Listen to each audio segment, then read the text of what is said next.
Welcome back. In bone-chilling news further afield, a man has been arrested in the U.S. after trying to abduct an 11-year-old girl waiting for her school bus.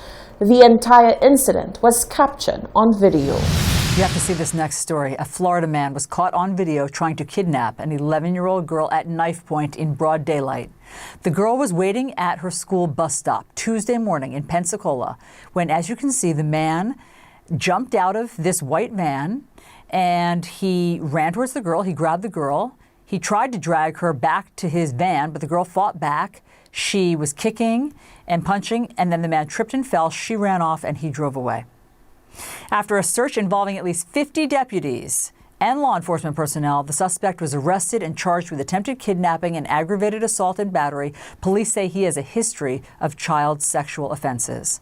And Sheriff Chip Simmons of Escambia County joins us now. Sheriff, thanks so much for being here. This video is incredible. And I just want to play it again in slow motion for people to watch what happened. I mean, let me see if we can slow this down a little bit. So the suspect gets out. I mean, this is just a parent's worst nightmare, of course, getting out of a white, SUV or van. And he tries to get her into his car and she puts up a fight. I mean, she, as you'll see right here, she kicks, she elbows him, she trips him ultimately. I mean, her legs trip him. He falls down and I guess gets spooked and runs away. Sheriff, what did you think when you saw this, and what have you learned about this suspect?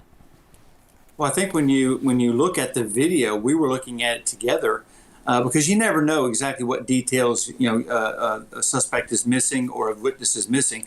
But when we saw the video, and there's actually two videos, the hair on the back of our neck just stood up, and we immediately mobilized. I myself took off over there because this is not something that you see very often. This is something you see on TV, but not something that happens here. We immediately got all available manpower over there, to try to find out exactly where this guy was, to make sure that there was no relationship at all, that this 11-year-old girl didn't know who this was, and it was a complete stranger.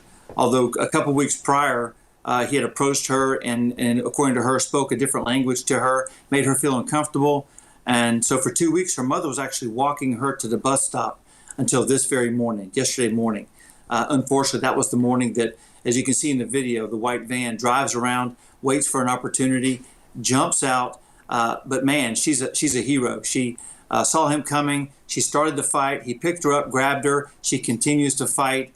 And she ultimately fights so well that they both trip. She gets up and runs away and, in my opinion, saved her own life. Oh my gosh, Sheriff, that is, I mean, as you say, it's so rare to have video of that whole thing. What have you learned about the suspect? Is he a convicted child molester? Well, I don't know if he's a convicted child molester. He has an extensive history, well over 10 felony convictions, a couple of misdemeanor convictions. He does have an arrest a couple of years ago with a sex offense with a child, but I can't determine because it's not our jurisdiction. I can't determine exactly what the outcome of that case was. What we did do, though, again, we mobilized our 50 deputies or so, and then we went door to door. We went to every business that we thought had a video camera, and then we ultimately were able to find a viewpoint that gave us a tag. That tag led us to a number of different places. So for hours, we were on surveillance. Once we noticed that he was pulling up in that van, in that same white van, to a house. We were actually already surveilling that house. We got on the phone with him, and he starts talking about he just got home. And then our investigator said, just come on outside of the car. We're already here. And we took him here. We took him to the sheriff's office where we were going to. That report from CNN. The Sir Arthur Lewis Community College recently presented the Minister for Education with a blueprint of its successes.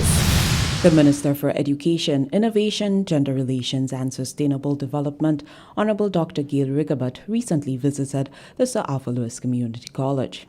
She was updated on the current developments, successes and plans of the campus.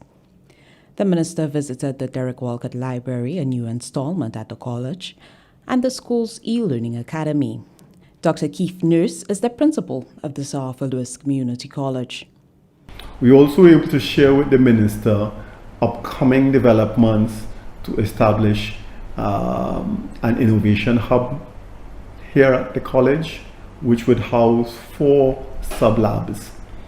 The first lab that we are establishing is an environmental sciences lab, where we'll be doing testing of everything from water quality and air quality to soil and other environmental areas.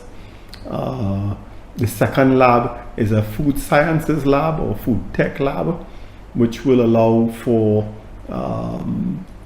both agro-process facilities, as well as, again, testing, certification in the area of food processing as well as food development.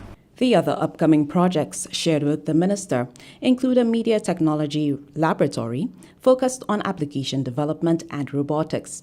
Additionally, Sir Arthur Lewis Community College hopes to establish a virtual reality laboratory to aid in teaching subjects that traditionally require hands-on training. Dr. Nurse also shared with the minister plans to set up a cafe in the center of the college courtyard with the goal of making the campus more hospitable. And the goal there is to make the center of the campus a more hospitable place for our students and staff, as well as the institutions that surround us.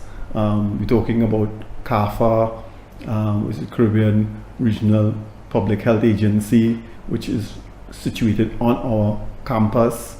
But we also have neighbors like HTS, Helen Television Systems, which is right across the road from us, the OECS Secretariat, which is adjacent to us, as well as the UWI Open Campus. And so the goal is to create a magnet where we invite both our neighbors as well as our staff and students and the general public to come up to the campus and experience our culinary delights.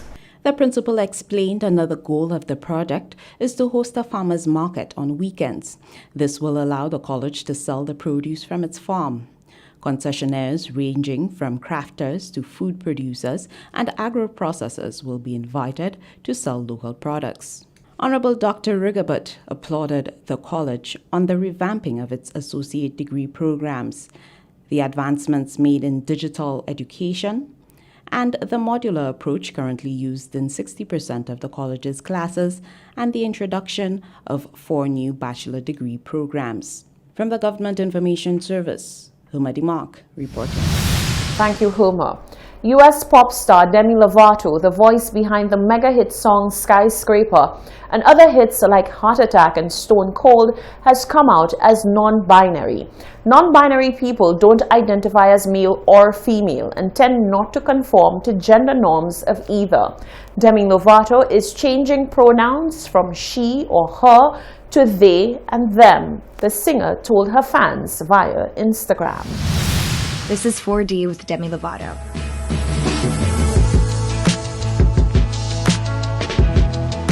Living in the fourth dimension means existing consciously in both time and space, but for me, it means having conversations that transcend the typical discourse.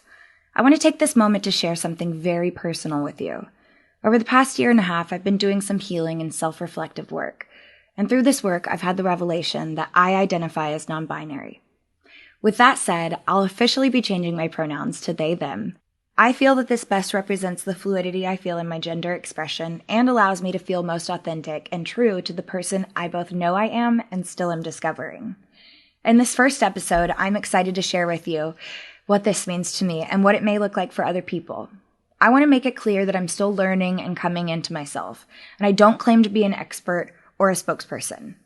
I know this might be a new conversation for many, so I'm inviting my friend Alok, someone I trust, to spend time on this platform. Alok is an author, performer, and an important voice within the non-binary community and beyond. Their work to create visibility, equality, and understanding has inspired me on my healing journey. We'll discuss identity at large, but also take the time to personally reflect on how I came into my truth so that we, like many others, are able to live our lives authentically. In just a minute, I'm going to share space with Alok and dive deeper into this conversation. That statement from U.S. pop star Demi Lovato. This is the Hot 7 TV Nightly News. When we return, the latest weather forecast.